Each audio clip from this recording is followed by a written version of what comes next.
नमस्कार, मैं मनीष वर्मा। आप सभी का स्वागत है हमारे चैनल पे। आज की इस वीडियो के अंदर अक्टूबर 2022 के जितने भी हमारे स्टूडेंट्स हैं उनके लिए बहुत बड़ी अपडेट है।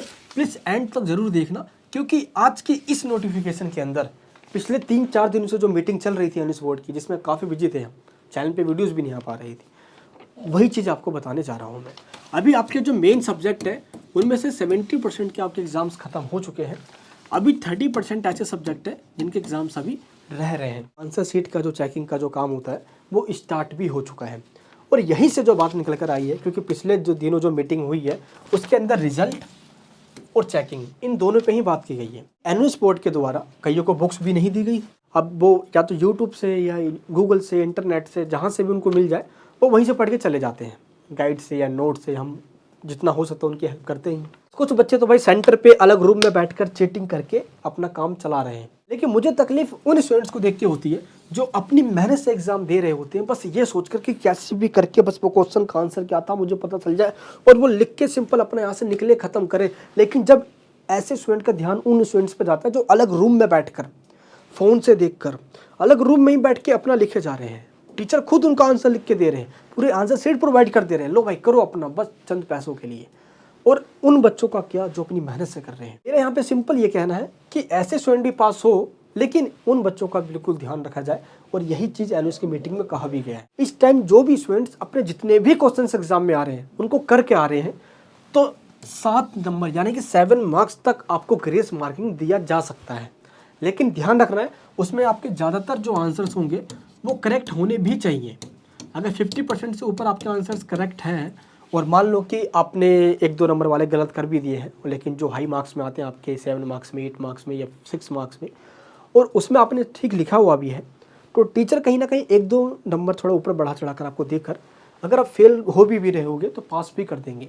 लेकिन ये चीज़ आपको ध्यान रखना है, अगर आपने ऑल क्वेश्चंस को अटैम्प्ट किया हुआ है, जितने भी क्वेश्चंस आ रहे हैं जैसा मर्जी आ रहा है बस लिख कर आ जाओ यार, छोड़ो मत एक भी।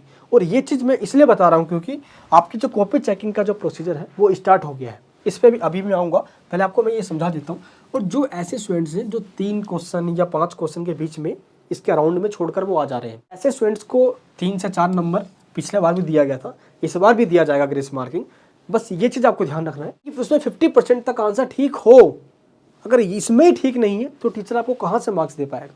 अभी जो कॉपी चेकिंग हुई है इनमें मेनली केसेस निकल के जो आए वो 3 केसेस निकल गए हैं। पहला केस ये है कि कुछ बच्चे या तो पेपर को ब्लैंक छोड़कर आ जा रहे हैं। ब्लैंक मीन्स मान लो 2-4 क्वेश्चन वो कर रहे हैं, या तो वो जो क्वेश्चन पेपर में जो क्वेश्चन दिया गया है वो उन्हीं क्वेश्चंस को सिंपल उतार कर आ गए हैं, यानी उन्होंने उसका आंसर दिया ही नहीं है जो क्वेश्चन पूछा गया है। पहले ऐसे कैटेगरी के स्टूडेंट्स हैं जो काफ़ी गलतियां कर रहे हैं, प्लीज़ ऐसी गलतियां मत करना यार। दूसरे वो स्टूडेंट्स हैं वो क्वेश्चन भी लिख रहे हैं, वो आंसर भी लिख रहे हैं, लेकिन उनका फ्लो स्टार्टिंग में तो ठीक गया है लेकिन एंड में खत्म पूरा। टीचर सिर्फ स्टार्टिंग के कुछ लाइन को पढ़ के पूरी कॉपी को चेक करते रहे। यहाँ पे एक टीचर को एक दिन में 20 आंसर शीट चेक करनी है, और 20 आंसर शीट चेक करने के लिए उसके पास टाइम भी तो होना चाहिए। इसलिए बता रहा हूँ स्टार्टिंग के मार्क को अच्छे से बना के लेके, जो पेपर अभी बचे हुए हैं जो आप लिख कर आ गए हो उनमें टेंशन मत लीजिए, आपका उसमें भी काम हो जाएगा, पास हो जाओगे उसके अंदर भी आप। थर्ड कैटेगरी में वो स्टूडेंट्स हैं जो क्वेश्चंस के आंसर तो अटैम्प्ट करके आ रहे हैं, लेकिन जो वो आंसर लिख कर आ रहे हैं उनका दूर दूर तक कोई भी नाता नहीं है जो क्वेश्चन में पूछा गया है। 3 ऐसे कैटेगरी के स्टूडेंट्स फाउंड हुए हैं जो मेन प्रॉब्लम यहाँ पे चल रही है। तो उन स्टूडेंट्स को मैं बताना चाहता हूँ जिनके अभी एग्जाम्स बचे हुए हैं, तो ये 3 गलतियाँ मत करना जो गलतियाँ अभी तक निकल कर आई है, जिसमें 70% आपके सब्जेक्ट के एग्जाम्स हो चुके हैं। कुछ स्टूडेंट्स ने ये जो गलतियाँ कर दी है उनसे मैं कहना चाहता हूँ कि ऐसी गलतियाँ ना करके अगर आपको 2-4 लाइनें आती भी है तो उसको बनाकर लिख दीजिए आप। आर्ट्स के अंदर या कॉमर्स के अंदर तो चल भी जाएगा। अब साइंस वाले जो स्टूडेंट्स होते हैं उनको थोड़ा सा टर्मिनोलॉजी और जो कंसेप्चुअल जो कंसेप्ट होते हैं उनका वो क्लियर होना चाहिए। ग्रेस मार्किंग कितना मिलेगा कितना नहीं मिलेगा, या मिलेगा भी या नहीं मिलेगा, इसको लेकर एनएस बोर्ड के द्वारा कभी भी कोई भी ऑफिशियल नोटिफिकेशन डिक्लेयर नहीं किया जाता। ये वो बातें हैं, ये इंटरनल बातें जो कि टीचर खुद ये चीज़ समझते हैं। उनको लगता है कि बच्चे ने वाकई में मेहनत करी है और ओपन स्कूल में वो इसलिए आया ताकि उसको डिग्री मिल जाए, क्योंकि वो रेगुलर जा नहीं सकता था, उनको घर की अपनी अलग प्रॉब्लम है, फाइनेंशियल प्रॉब्लम, ना जाने कितनी प्रॉब्लम को झेलने के बाद वो एनएस बोर्ड के अंदर आता है। सिर्फ ये सोचा कि यहाँ से पास होकर निकलना है बस, और आगे कॉलेज के अंदर चाहे वो प्राइवेट जॉब करे गवर्नमेंट जॉब करे, बस कुछ भी करके यहाँ से निकल जाए, एनएस डिग्री की बदौलत कहीं पे कुछ लग जाए। और ये चीज़ टीचर समझते हैं। पर्सनली जब डिस्कशन होता है तो टीचर ये जानते हैं कि स्टूडेंट्स की मेन प्रॉब्लम क्या है। कुछ बच्चे ऐसी राइटिंग लिख कर आए हैं, भाई पूछो मत, क्या समझ में ही नहीं आ रही। देखो मैं जानता हूँ कि कई सारे ऐसे स्टूडेंट्स होते हैं जिनकी लिखावट छूट जाती है, काफ़ी दिन तक छूट जाती है।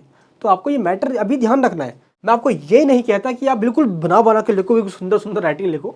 एटलीस्ट ऐसे तो लिखो जिसको एक इंसान पढ़कर समझ जाए। कहीं आप डॉक्टर वाली राइटिंग लिख दो, भाई मैंने तो काट लिया, तू भी काट ले, तो कैसे बात बनेगा मेरे दोस्त। तो ये चीज़ आपको ध्यान रखना है कि ये गलती ना हो। अभी जो एग्जाम बचे हुए हैं, तो जो अभी टीचर ने बताया कि अभी तक कुछ ऐसे स्टूडेंट्स मिले हैं जिन्होंने ये गलतियाँ कर दी है, तो ये चीज़ आपको मैंने पहले ही बता दिया है। अभी जो 70% तक जो आपकी आंसर शीट चेकिंग हुई है, उनमें से 49% ही ऐसे बच्चे हुए हैं जिन्होंने बहुत अच्छी तरीके से आंसर को प्रेजेंट किया है और उनको अच्छे मार्क्स भी मिले हैं।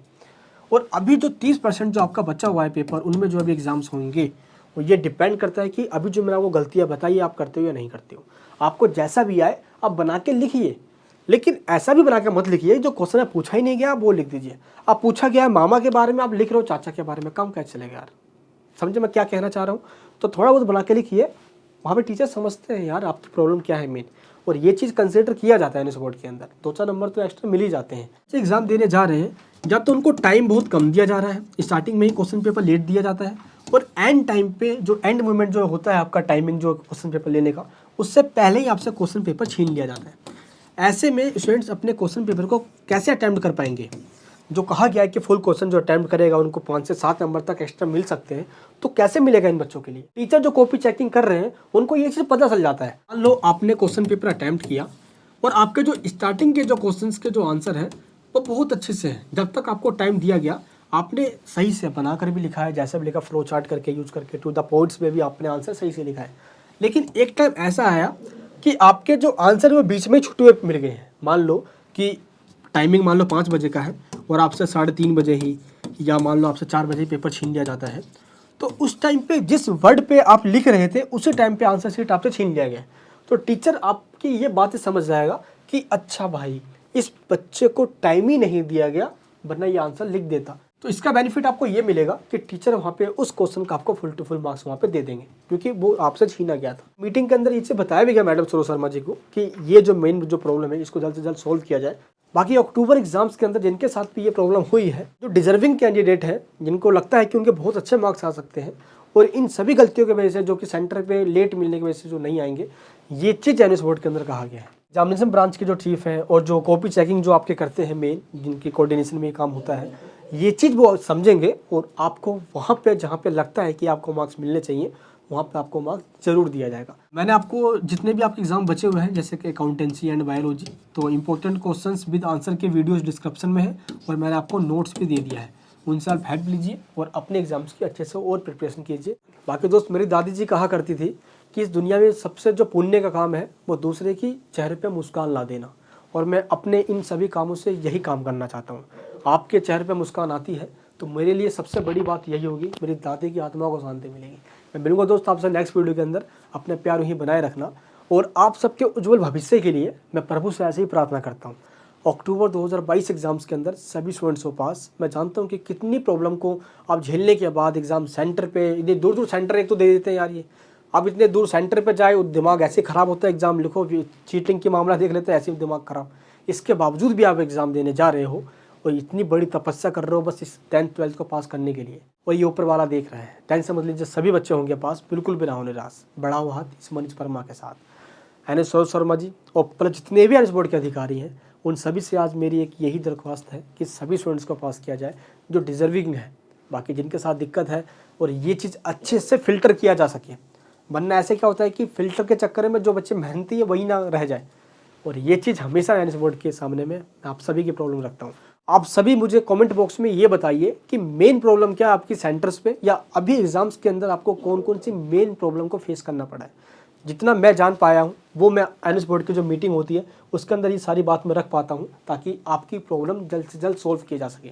और मुझे आप भी बताइए कमेंट बॉक्स के अंदर, उसका मैं स्क्रीनशॉट लूँगा और एनएस बोर्ड के अधिकारियों को, प्लस जो एनएस बोर्ड के चेयरपर्सन है मैडम सरोज शर्मा जी, मैं उनको भेजूंगा, ताकि मेन जो आपका इशू है ताकि उसको कंसीडर किया जा सके, और ग्रेस मार्किंग बात जो है वो उसको कंफर्म करके एनएस बोर्ड एटलीस्ट स्टूडेंट्स को पास करे, क्योंकि अक्टूबर एग्जाम्स के बाद आपको कॉलेज में एडमिशन भी लेना होता है। बाकी मिलूंगा आपसे मैं नेक्स्ट वीडियो के अंदर। जय हिंद, जय भारत।